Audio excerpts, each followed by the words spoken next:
My girlfriend left me on the day I was proposing without any explanation. This is a throwaway account and all names are fake. The story includes me 28 meters, my now ex-girlfriend Elise 27F, and her best friends Leah 27F and David 27 meters. X200B Elise and I had been together for 3 years and living together for 1.5 years. Our relationship was very strong and we were madly in love. All of our friends always used to say that we were a perfect couple. Our communication was strong and we had everything planned in our lives. I told her that I won't be marrying her before I get a job that pays well enough to build our family, and she agreed. Well, I got a very good job 2 months ago and we started planning our lives together. Our plan was to get married in the next year or two, buy a house, and then have kids when we have more financial stability. She also started dropping hints that I should propose. I was already planning to propose, so I started researching for rings, proposal venues etc. X200B. This is when I contacted Leah and asked her to meet me and keep it a secret. I told her my plans and she confirmed that Elise would love this and also gave me some suggestions which I loved. Leah also included David as the three of them were best friends since childhood and knew each other very well. They also helped me pick the ring. The plan was to rent a cabin surrounded by nature and wilderness as Elise likes that a lot. I rented the cabin and on Friday I took the day off without telling my girlfriend and met up with Leah and David and one of my friends to set up everything. I gave instructions to my friend about how I wanted everything to be set up as he was supposed to go there the next day before us and set up everything, flowers, cameras etc. I went back home after that and ordered Elise's favorite takeout. We talked about her day and then went to bed. X200B. Now a week ago Leah had invited Elise for brunch on Saturday proposal day at a new fancy place, the proposal location. She emphasized that the place was fancy so that Elise wouldn't get suspicious of Leah asking her to wear a nice dress. On Saturday morning Leah and David came to our apartment to pick up Elise. As soon as they left I called a friend of mine who was waiting just around the corner and I left soon after. Then I called my other friend who was supposed to be at the cabin and asked him how everything was going. He assured me that everything was set up exactly how I wanted it. I had also asked David to share their location and to drive slowly or take a longer route so that I can get there 10-15 minutes before them. I realized David hadn't shared the location but it was fine. We got there and I just ran in to change into a suit. Then I went to the exact position and checked the camera angles. Everything was perfect. Then I waited for my girlfriend and her friends to arrive. The drive is 30-40 minutes from our apartment and they should have been there. I thought they went slightly overboard with stalling. I waited there for another 20 minutes.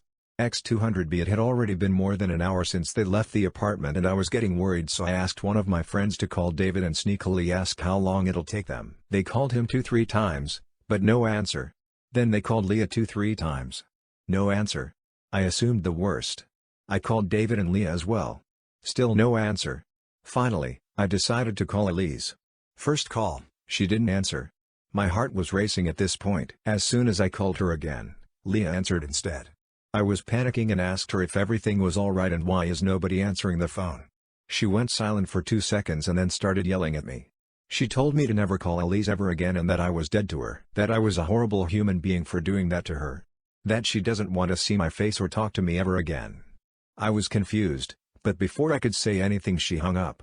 I was so confused and started crying and my friends had to console me. Soon after that, I got a text from Leah that she'll be coming over later with David to get Elise's stuff and that Elise doesn't even want to step into the apartment, even if I'm not there.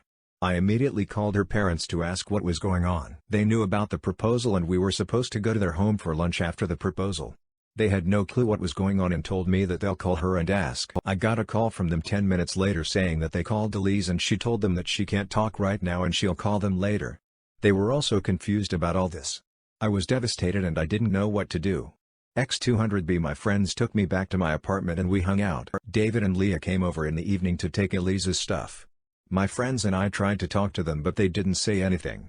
They just asked me where Elise's stuff was and just took some of it and said they'll be back for the rest. They also reiterated that if I tried contacting Elise again, I'll be reported for harassment. At that moment I just wanted to cry because just the thought of me harassing my girlfriend was overwhelming. After they left, my friends told me that they think I shouldn't be alone right now and they were staying the night, and won't take no for an answer. We stayed up and talked till 4 a.m. last night and then everyone went to bed. I wasn't able to sleep and I've been just thinking about every potential reason for Elise's behavior, but I don't have any answers. The only scenario I can think of is that Elise was cheating on me and somehow she realized I was gonna propose and she freaked out and told her friends that she can't do this because I cheated on her. This still doesn't make sense but it's the closest thing to an explanation I have right now. I know it's a horrible thing to think about. Today was supposed to be the first day of our engaged life together. Hopefully, I'll be able to get some answers from her parents if they talk to her. X200 been up all night and was going through the comments. I cannot reply to every comment and message, but I just wanted to say that I appreciate all the supportive comments and messages. I don't have any updates yet, but I wanted to add some details for the people speculating. For the people worried about Elise's safety, her parents called her yesterday and talked to her briefly. She just said that she's not feeling good right now and she'll call them in a few days to talk. So apparently she's safe. I've told them to call me as soon as they hear back from her. Also, David is gay, so I don't think there's anything going on romantically between them. For the people saying that I did something wrong, cheat, or physically hurt her, I'd what to say to you. If I did that, then I won't be losing all my sleep looking for answers. Some people suggested that I don't give Elise's stuff to Leah and David, and I think it's a good idea. I'll tell her parents that if they want her stuff, they can either tell Elise to get it or come get it themselves. When Leah and David came to get some of her stuff, they just took some clothes and shoes. There are many people who are confused about the timeline. All of this happened 2 days ago on Saturday, not last week. I'll also try to contact Elise. I'll write down everything I can think of and send her an email, as I'm blocked on everything else. Also, one of my friends knew Leah before we met. They were colleagues at their old job and they set us up, so I've asked him to try to find out what's going on from their mutual friend group. My fiancé cheated on me with the worst kind of girl. I 25F and my fiancé 27 meters met in Vancouver. I was a successful voice actress and he was a soon-to-be lawyer. When we first met there was an instant connection and we decided to keep dating. As the days went by I moved in. This was my first time moving with someone in their home. I was a bit scared as I have never depended so much on a man before. It took me several years to get over my exes or even go on trips with them, as I have had traumatic experiences, such as them abandoning me in random places. A couple months after I worked long hours, 8-hour shifts. We decided Vancouver wasn't the place for us as everything was expensive and he was fired from work. So I had to support us with whatever I was making.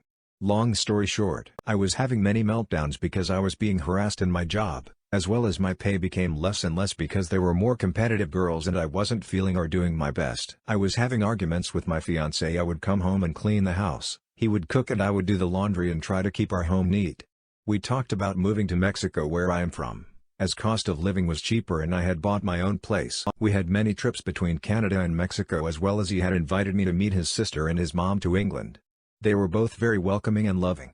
We had arguments here and there, but nothing too harsh or significant in my opinion. We traveled to Italy for my birthday in February. Everything was fine. We come back to sell our stuff in Vancouver, sofa, kitchen stuff, the bed, everything, and the arguments kept going as I didn't want to go back to my job. He knew I was being harassed. When we got ready to come down to Mexico, a couple days passed. I checked his phone and he had invited a girl over to have a hug.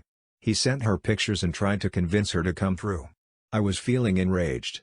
I woke him up immediately and slapped him across the face. I was furious. My AirPods were missing that day and my Pandora ring as well. I called her and asked her to send me the full conversation. He had swore he never saw her and holds it to this day. When she texted me, both him and her were making fun of my appearance, saying that I'm not pretty and that I'm boring and bitter. They made comments about my body. During this time as well, we were trying to conceive.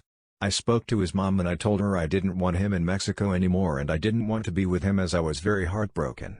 His mom and my parents convinced me to stay, but I'm having so many doubts. He's tried to reassure me he will never do anything like that anymore, but I'm honestly having such a hard time. I feel unable to forgive him. I don't know what I should do. He wants to propose in July, but I don't feel like this is the man for me. Want suggestions to move on from this?